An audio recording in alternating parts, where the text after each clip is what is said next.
Struggling to move your nonprofit forward? You've come to the right place. Welcome to the Nonprofit Architect, where we are giving you the actionable steps you need to launch and grow your nonprofit organization. Now, here's your host, Travis Johnson. Hey everyone. Being able to educate your board is one of the most important ways for a leader to build strong relationships and foster a positive and productive culture between board members and their executive director. Run by leadership expert Mark Buzan, the Nonprofit Board Summit provides outstanding know-how, resources, and tips for leaders looking to step up and unlock the full potential of their endeavors. If you're a nonprofit executive director looking to build a stronger board, visit nonprofitboardsummit.org/EDS. Or if you're a board member looking to make more of an impact, visit nonprofitboardsummit.org. The Nonprofit Board Summit runs from February 26th through the 28th. I'll hope to see you there. Hey, welcome to the show. I'm sitting here with Sara LeCarno, and we're going to do something a little bit different today. She's not a nonprofit leader, not a business leader, not a consultant. She's actually a participant in one of the programs that Veterans for Life USA had to offer. We've got all these different points of view and different inputs, but we haven't had anyone on the show yet that's been a participant in the program. So Sara's going to help us walk through that a little bit today. But before we get started, I wanted to drop a little nugget in here, a little plug for the Nonprofit Architect Alliance, the mastermind group. If you are struggling in your nonprofit, if you feel overwhelmed, if you don't feel like you have anything to talk to, sign up for the Nonprofit Architect Alliance. Join a group of other like-minded nonprofit leaders, and we're going to help you get through whatever struggle you're dealing with. We'll make sure your fundraising goes up, and we'll help you run your organization all the much smoother. Sara, how are you doing today? I am doing fantastic. Thank you for asking, and thank you for having me here. It's a good day, and I'm glad to be here. Absolutely. And as we get further into this conversation, I think our listeners will find out why that's definitely true. How did you find out about Veterans for Life USA, and how did you get involved? Well, I was going through a pretty dark time. You know, I've actually been going through a pretty dark time since I was about 16. But the way that I was brought up, you know, you don't show that there's anything wrong with you. I didn't realize just how much that I had going on until after I had got to treatment. But I found out about transformations through a friend of mine who I had sent a text to when I was at work one day, and I had drank too much the night before, which was a pretty common thing. I was going to work, felt like crap pretty much 100% of the time. And I was at work one day and something just clicked in me. And I said, you know, I don't know that I can keep doing this. I need to do something. I don't know what that thing is, but I need to do something, or I don't know how much more that I can keep doing this. And so I sent a friend a text, and just in a very nonchalant way, you know, because I didn't want to let her know that there was anything wrong or that I was trying to ask for help, even though inside my head, I'm like, somebody please just help me. I don't know how to help me. Somebody just help me. So, you know, in a roundabout way, I told her I didn't know what to do. She said, hold that thought. And she got back to me about 15 minutes after the fact. And she said, hey, so here's the deal. There's this guy. His name is Brian Paul. He knows that you're going to be calling. All you have to do is call. That's all you have to do. Mm-hmm. And so I said, all right. And I called him right then and there. I had no clue who this guy was. And so when I called him, you know, I'm still trying to be really tough at this point. And it didn't take long for everything to just kind of start spilling out. And I pretty much broke down and I sobbed to him about work type things. I thought it had to do more with work initially. Come to find out that a lot of the things that I was having to deal with didn't have anything to do with work. But so I just kind of cried to him, and he said, all right, well, let me make a few calls. And I'd say within an hour and a half, I had talked to a few more folks. Some of them were from transformations, and in less than 2 hours, we had it all set up to where, all right, this is where we're going to send you to. We've got everything lined up. All you have to do is get on a plane and get here. And I just can't help but think, man, I mean, that it just went so smooth that it just felt like, I don't know, that everything was falling into place, if that makes sense. So I jumped on a plane and I went there, and now I'm back, and I still can't really put into words what that place has done. And I think that's what it's all about, right? You have an organization that puts together a program. They have a mission that they care about, and they were able to connect you to their services and provide help. And I love Brian. I've been friends with Brian for years. He's actually been a guest on the show already.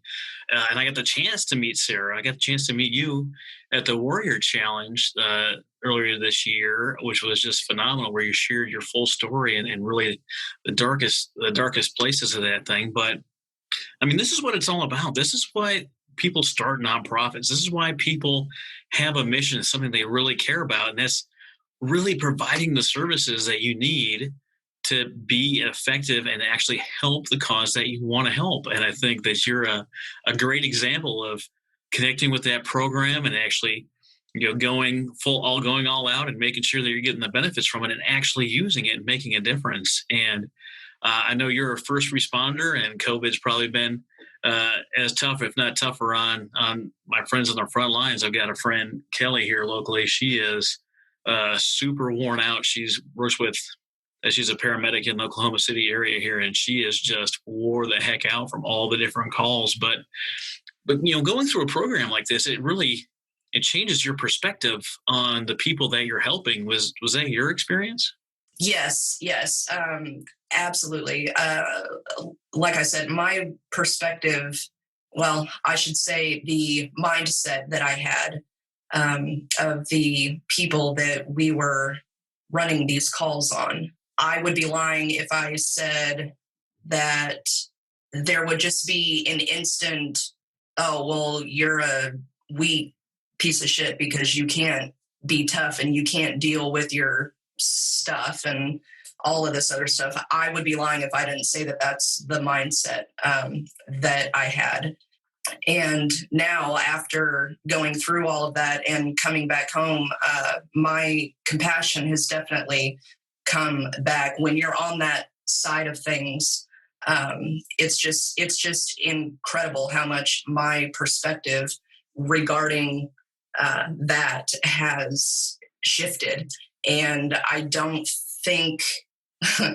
I really don't think that I would have learned that any other place other than where I was at. So that being said, our calls are always going to be the same in regards to some people are not going to treat you the way that you want to be. Life is not going to go according to how you want it to. There are still going to be people that call 911, they call you and they ask for help. And so we expect them to be grateful, not to be like, I don't know, I guess treat us like crap. And the really awesome thing too that I thought of was that transformations had taught me the tools to not take things personally, to not take someone's really bad day and to take that to heart. And so that feels really, really nice too, to not, feel so pissed off all the time when someone calls you something that you don't like, or they try to hit you or kick you or spit on you or everything. It's just really nice not to take that to heart. Absolutely. And you see that in the nonprofit space, right? You see organizations that are going out and trying to help feed or clothe the homeless, and some of them are just not interested in the help that you have to provide. Think about the volunteers of an organization, the volunteers that work so hard for us day in and day out, and could use some reminders of why we're doing the mission, and reminded of the good work that they're doing, and saying thank yous. And sometimes they're just in a bad mood. And I know if you're listening to this and you've been watching the news at all, it is really easy to start taking things personal when you have a different viewpoint than someone else. But these are tools that we're not taught. We're not taught these in high school. We're not taught these in grade school. We're not taught these in college. And until we experience some area of this for ourselves, it's hard even to understand.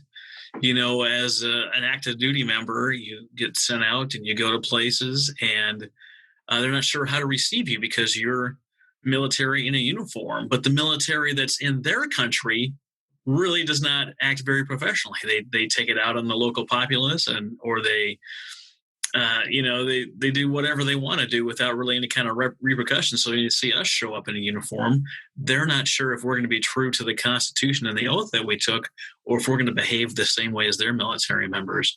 And to your point, getting a call of distress from someone in need of help, if you get on the mental health side and they know they need help, but they're not okay with you giving them the help, and they might fight back.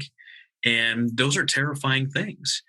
And a lot of who I've talked to in especially, the veteran service organization world, you have so many people that are dealing with this trauma and trying to understand, how to get past these things, how to forgive the people involved, especially to forgive ourselves. And we were never taught the tools of how to deal with these kind of things. So there's nothing wrong with asking for help. Asking for help doesn't mean that you're helpless. And you nonprofit leaders that are listening right now, I'm going to say that again for you. Asking for help doesn't mean you're helpless. It means that you simply haven't learned the tools you need to handle the situation you've been faced with. And there's nothing wrong with that.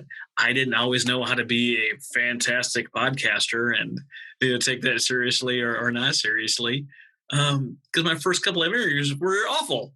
But since I've been doing it over time, I've gained the confidence and the skills that I need to be comfortable behind the camera, behind the microphone, and do these interviews. I wasn't just born with these skills. You had to learn them. And it's the same with dealing with your own stuff, your own junk, trying to keep your cool when someone's trying to rip your head off, either verbally or literally. And there's nothing wrong with that. There's nothing wrong with reaching out for help. It took me a long time to get to that point, but to me, there wasn't really any other choice. I don't know how much lower that I could have gone. So yeah, to me, there wasn't really a choice. I had to do something. So you got to that rock bottom for you, and you said, no more, I've had enough, and I'm going to move forward. I mentioned a few times in other episodes that I grew up and I moved around a lot. And what that really meant is that I was living with my mom who had mental health problems. And every time she needed treatment, my sister and I would have to go live somewhere else, whether that be with a family member or in a foster home. Sometimes we were together, sometimes we were apart.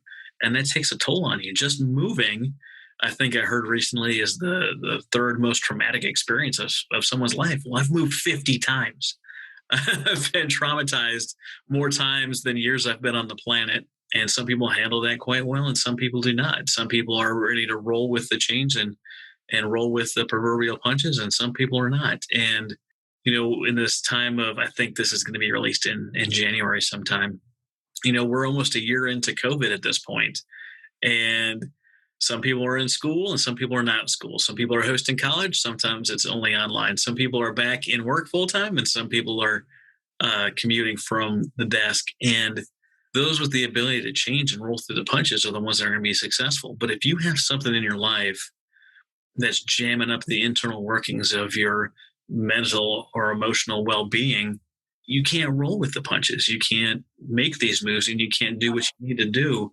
And that's why I really wanted to do this interview with Sara, is not so much that it's going to give you the actionable steps to build a stronger nonprofit, like we say in the intro, but understanding why you're doing your mission and reinvigorating your staff and your board and your volunteers on why this is so important, and is to help people like Sara. If that is your mission that you're focused on, is to help the people that you're trying to help and make sure that they give something that's that's worth a shit. There's nothing like coming up with a program that doesn't really help anybody, but it makes you feel better. That's not what we're trying to do. We're trying to make sure that people have the tools that they need, the housing that they need, the clothes that they need, the food that they need, the mental health help that they need, or maybe it's conserving a park or a lake or a mountain range, or maybe it's taking care of animals.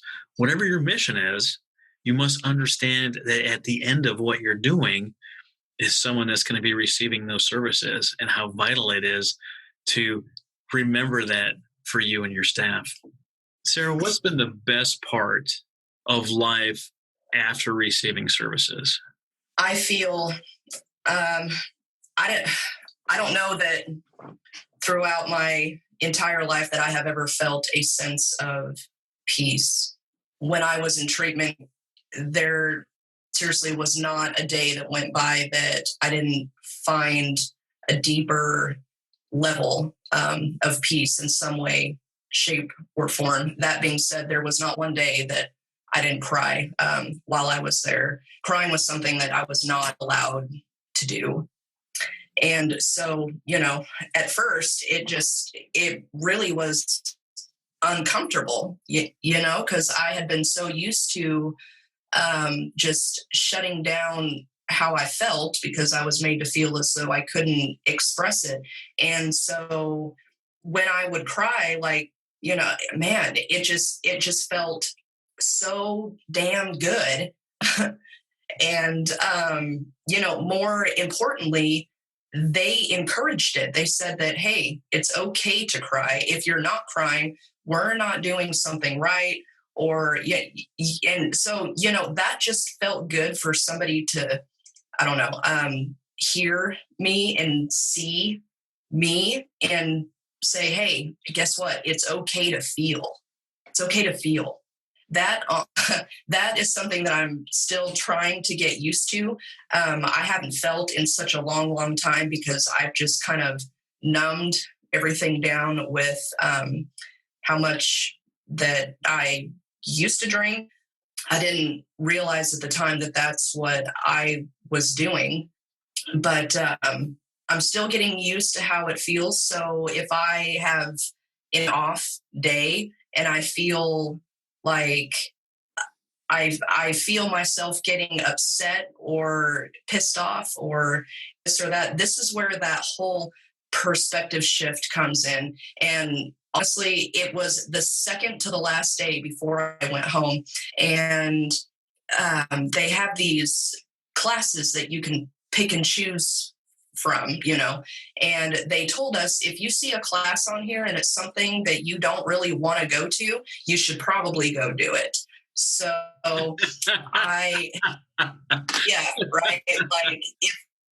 so there were a couple of classes in there that I was like, man, I really don't want to go to this one. I don't think it has anything. I don't think that I can apply it within myself. But the one class that stood out the most, and this is what has brought me so much peace, is it was a class on perception. I think that class was only about an hour and a half. But man, when I walked out of there, I was mind blown at just the perspective that I used to have. And then you go into this perception class and it's put into another perspective that you never even really thought of like, oh man, I've never really thought to think about life like this, or just that sort of thing. And that class was probably the most beneficial, and I'm really glad that I made myself go to that one. Just my whole perception, in all aspects of life and just the things that I went through, has just changed. And it sounds really cliche to say that I just walked into this class and I walk out and, oh, I'm cured. Like I've got life solved, I mean, but that's really kind of how it felt. But I will say this newfound sense of peace that I have had, and I'm going to tell you where this starts, because you can take any class that you want to that can, where they teach you the, tools and the different mindset to try to have. But the one thing that you need to do first, I don't think anything else is going to fall into place. I don't think anything else is going to click until you can look deep inside yourself, see all of the stuff that you have gone through, that self-hate that we all tend to feel, that we try to kill by the drugs that we do, by the drinking that we do. We don't even know that that's what we're trying to do. All we know is that we just hate ourselves so much, and we just don't want to feel it. We just don't want to feel it. And it's really important to get down to the root of it. Before you do anything else, the most important step, you have to forgive yourself.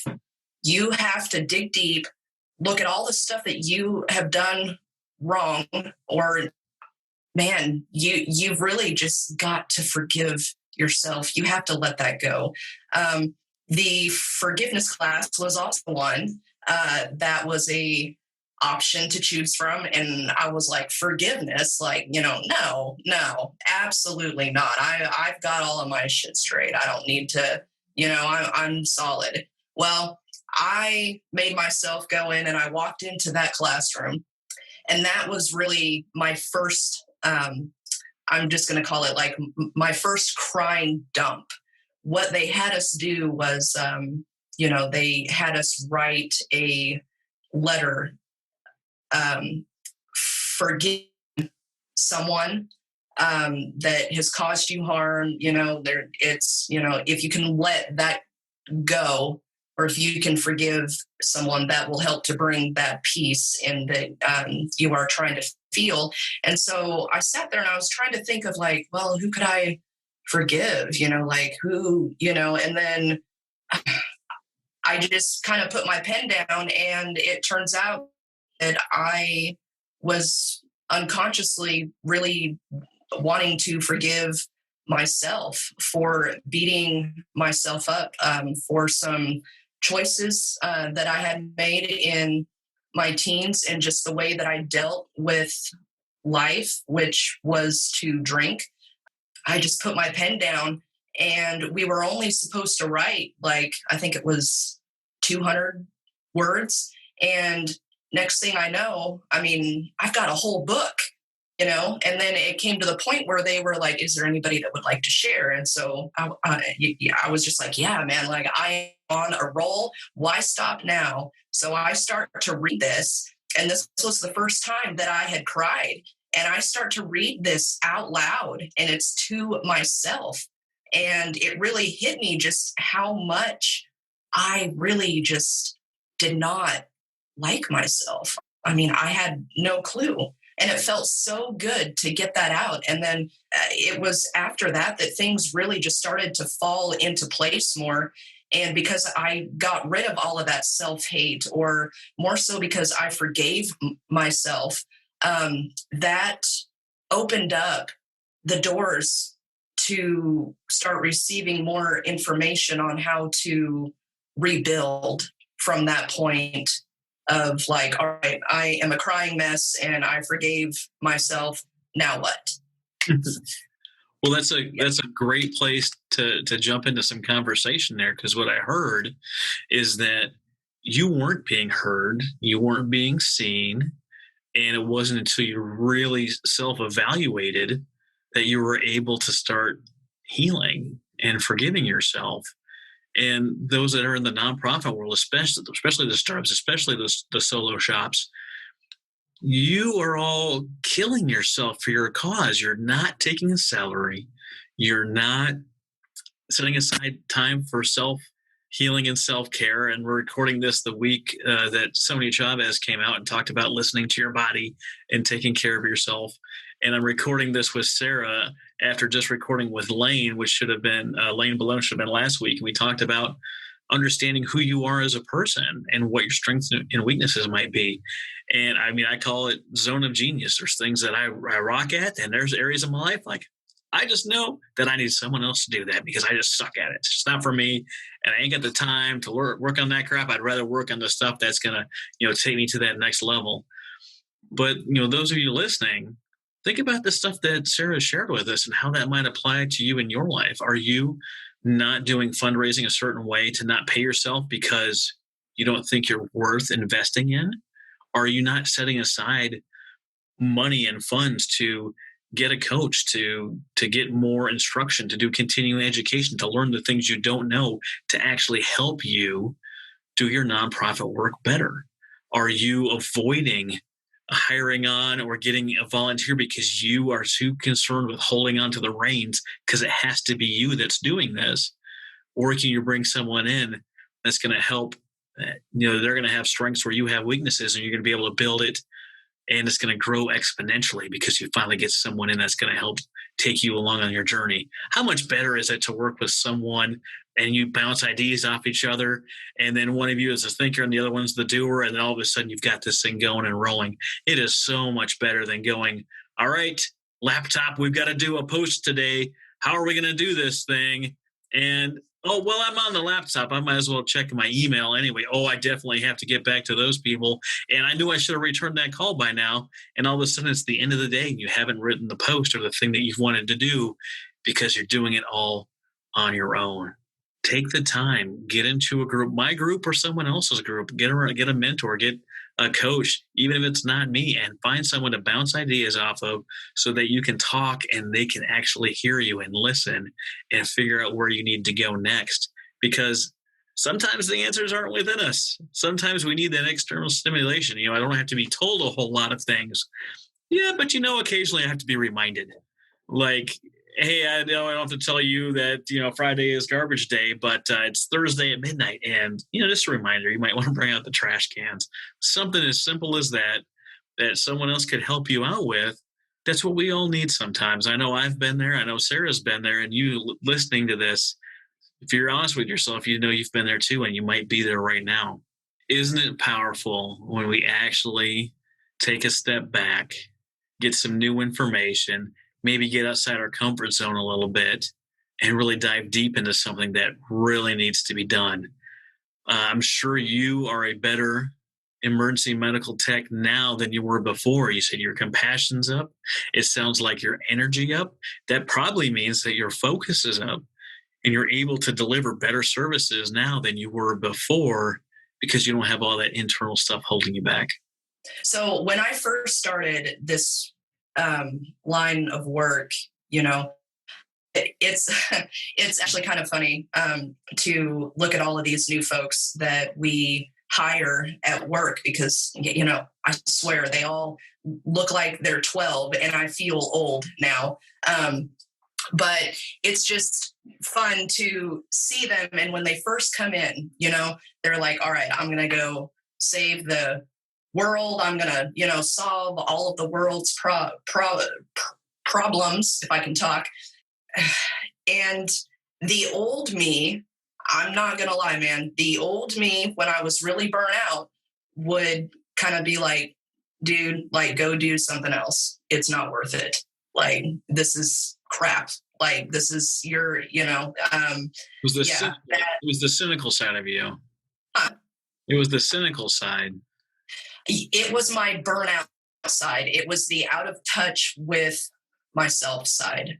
Definitely. That being said, that really just kind of stems back to the fact that, and I really hate to say it, but I'm going to say it, people who call 911 for help,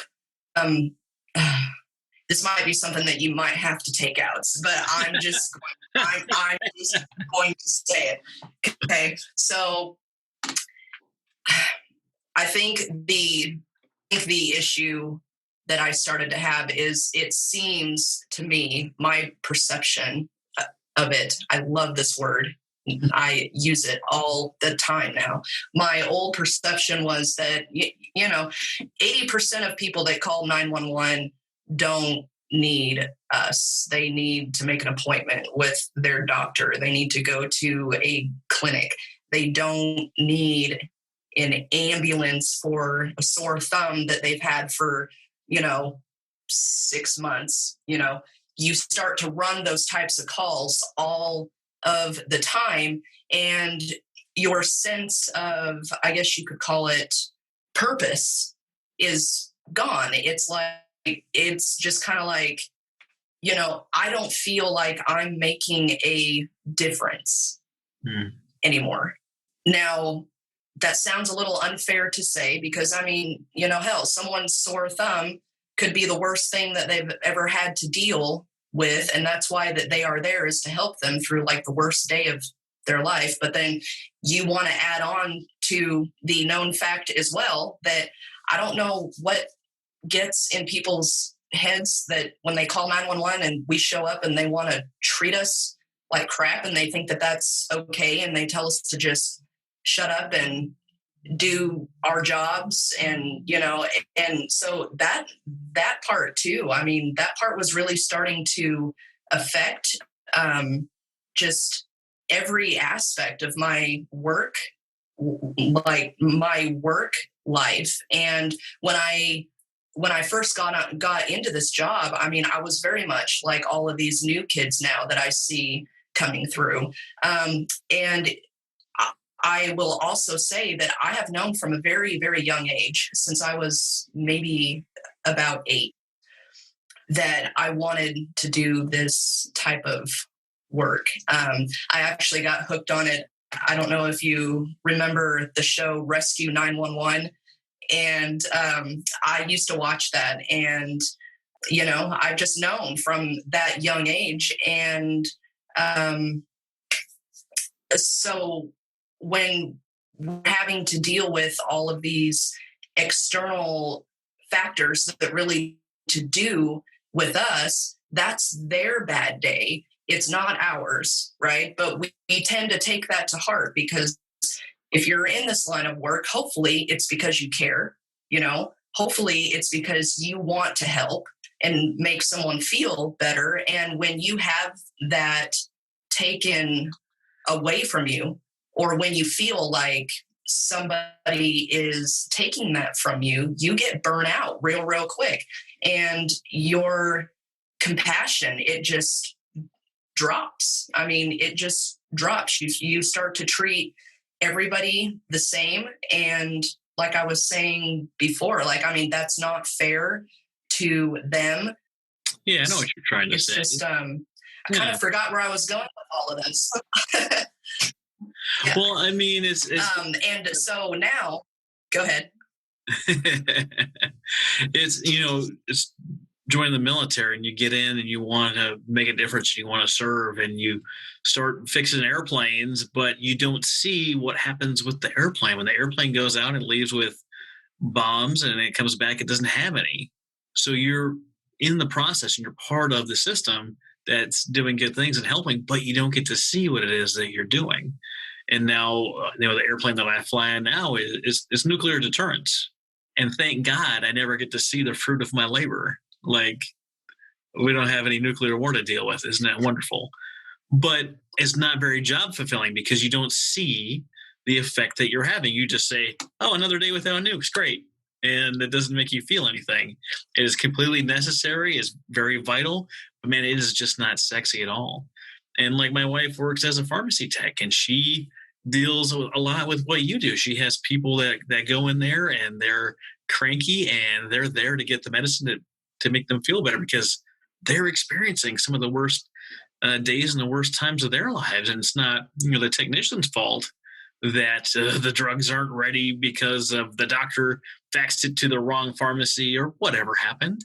But they're in a lot of pain and they need what my wife has. So in order to make sure they remember who she is and who they are, they don't always treat her the best. And it's hard to remember that as the people that you're interacting with that are giving you a hard time or they're just frustrated with their situation in general and you just happen to be there, it's hard not to take that personally. And I can picture this translating into just about every position in the nonprofit world, whether you're busting your tail as executive director and you go talk to the board and your board's like, well, we really don't feel like you've been doing the kind of job that we thought you should be doing. And you are completely wiped out because you're giving everything you absolutely can to help move the cause forward, to take care of the programs and take care of the staff and the volunteers. And, you working your butt off doesn't necessarily have a direct correlation to their perception of what it is that you're doing. And it's very easy to get bogged down, and it's super hard to pour from an empty cup, because every time you give a little bit more of yourself, and pretty soon you keep tipping that cup over, but nothing's coming out until you take the time to take care of yourself, to recharge, to reevaluate, maybe gain a new perspective or get new tools to handle those things. It is really tough to continue on, whether you're doing good things in the nonprofit world, where you're serving your country, or you're helping the community by running emergency services. It is tough, and it's easy to get worn down, especially if you don't communicate and talk about the things that are jamming you up on the inside. Yeah, I would definitely agree with what you just said. The whole police, fire, just our whole trifecta, that whole sense of that you feel like you can't go and talk about any of the issues that you have. They don't teach the burnout like in school. They don't teach you, like what you were just saying, they don't teach you that it's important to keep your own cup full. If you don't do that, you're not going to have enough to, be there for the people that need you, when they call 911. And unfortunately, that is not something that is taught in school. There's kind of this unspoken assumption that says that we're all supposed to be solid and have our stuff all together, because we're the help. They call us for help. They see us as, we can fix things. We can be calm in times of just, where any normal person might just be like, oh my God, like what is going on? And we're held up so high that they forget. I think some people forget that we are people too, and we feel things. And, when we don't feel anymore, that comes from the fact that we feel like that we can't talk about those sort of things, because if you do, we're supposed to be tough. We're seen as we can solve everything. And a lot of us too, we have that mindset of, all right, well, I can fix this guy and I can fix this girl and I can, help solve this and that. And I can do what I need to do. And I don't know if people just have that assumption that if we can fix everybody else, that we can fix ourselves. That is so not true at all. That is so not true. I would really like to think that, but it's not true. We all would. But what would you tell someone that's experiencing what you're experiencing? What would you say to encourage them to seek a solution or a resolution to what they're experiencing? What would you tell these people? I don't know really that I can put into words like in a simple solution type of way to go about doing that, just because there is such a stigma on people in our professions asking for help in the first place. I will continue with that thought and say that I have, in a nonchalant way, have brought up my issues and my struggles with the hospital that I work for. And the responses that I have gotten have just been, well, go work out at the gym, do this or do that, I don't feel like I was being seen or heard at all. I don't think that workplaces generally take it very seriously. I will also say this. I got a letter from my workplace saying that they were not going to help pay for the treatment that I had gone to, right? Because I was not deemed, and I'm just saying this in my own words, but I was not deemed enough of a drunk or far along enough in my depression for it to be deemed as medically necessary for them to pay for it. And, that's something that I struggle with. What I would say is if you're experiencing this stuff, that you can't get past it on your own. And if you can't get past it on your own, there's nothing wrong with it, but then you have to go and do something about it. And it might be contacting Brian Paul at Veterans for Life and connecting to one of his partners so you can get treatment. It might be contacting any of the number of, you might be contacting Hick Strong to get counseling on the side that they do virtually that they pay for. These are things that you can do that won't affect your work, that won't affect your medical record, and you could take paid vacation or paid leave and go do some of these things that are available to you. But there's no benefit to toughing it out. It does not make you stronger when you don't have the tools to deal with it. I grew up in a household where mental health was the topic of the day every day because I had to evaluate who my mother was as a person and was she experiencing any symptoms, and was that going to put myself and my sister in harm's way. The same way with leading a team in the military, you have to be able to evaluate your people and their state of mind. We have programs, aviation and the nuclear world are much bigger on these programs because you have to maintain a clearance and you have to maintain your ability to work with nuclear weapons. So you have to bring those things up and you have to take a time out to make sure you can do those things, because they're not going to have you fly if you're not okay with your finances, or things aren't going well with your spouse, or you had a death in the family, or you're struggling with a substance of choice. They want you to be able to do the job. They spent millions of dollars training you. They're going to give you the time necessary to take a time out to handle your stuff so you can actually do your job that you're trained to do and do it well. And it's the same with the police, and it's the same with fire. And there's ways to do this through something like Reboot Combat Recovery, which is a class for military. And they have another program for first responders, because people are understanding that this stuff is affecting, people that went and fought in war in Iraq and Afghanistan, and people that went to Vietnam and Korea. People are understanding of those things that then happened, but realize that people that do first responder stuff, they see this stuff far more often than someone that went to war. They might be going to war every single day of the week, and they come upon a car wreck or someone that's on a substance that's going to do them personal physical harm, or some other ungodly thing that we're probably not going to bring up. It is okay and encouraged to seek help with what you are struggling with. You can't take care of your family. You take care of yourself. You definitely can't provide services if this stuff is gumming you up and causing problems. But I got to thank you so much for being on the show today, Sarah. Do you have something else you want to add? Well, I was going to go back to that question that you asked me. So there is how I would tell somebody to go about doing that. And I know it's going to be hard because it was very, very hard. It was very, very hard for me to do. But was it to worth ask for help? Oh God, yes. Yes.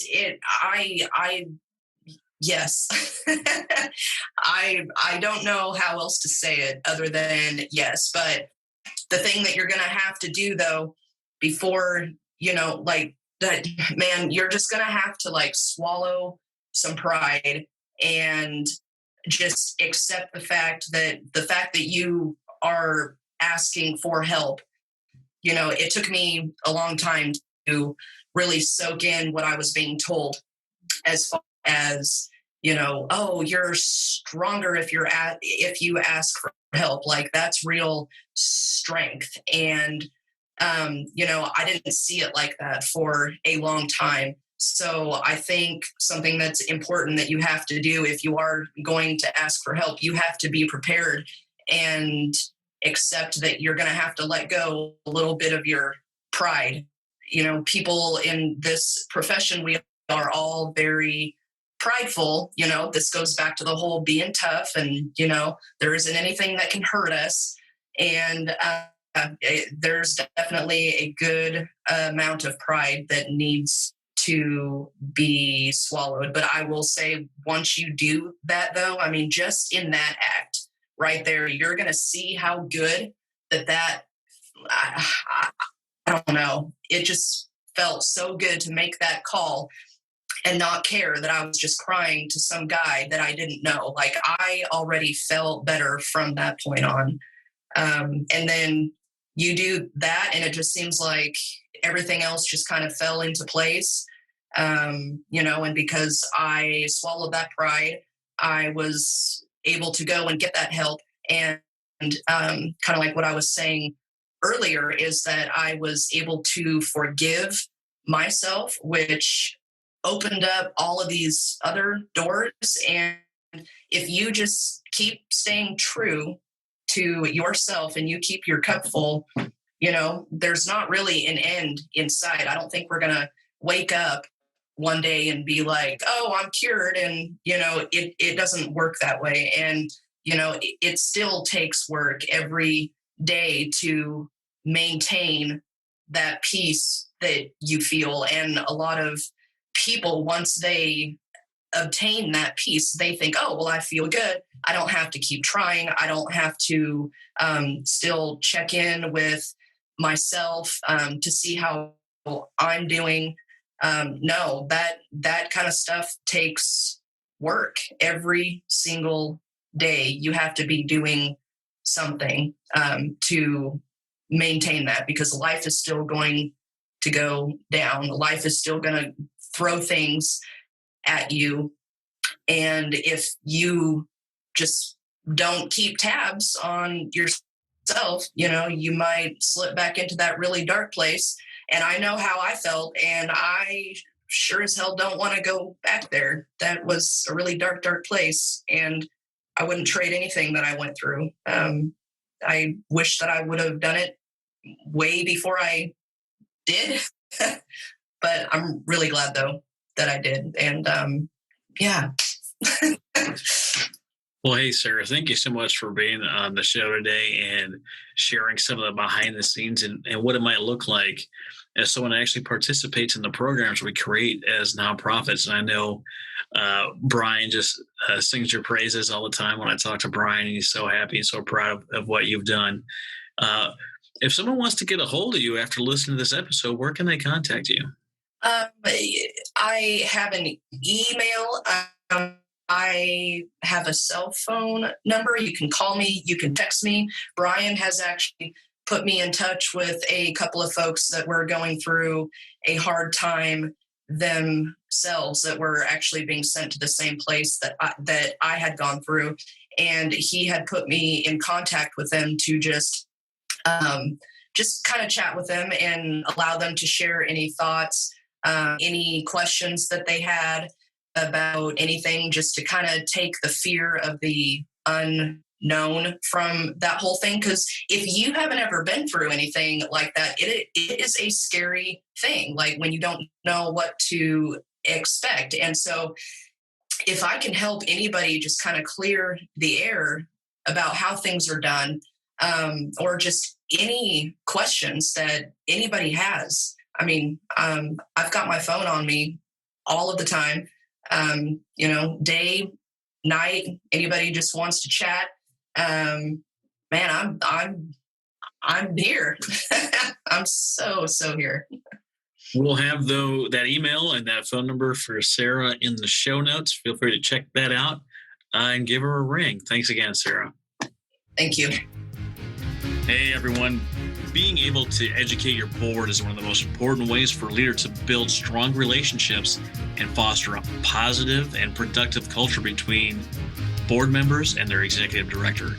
Run by leadership expert Mark Buzan, the nonprofit board summit provides outstanding know-how, resources, and tips for leaders looking to step up and unlock the full potential of their endeavors. If you're a nonprofit executive director looking to build a stronger board, visit nonprofitboardsummit.org/EDS. Or if you're a board member looking to make more of an impact, visit nonprofitboardsummit.org. The Nonprofit Board Summit runs from February 26th through the 28th. I'll hope to see you there.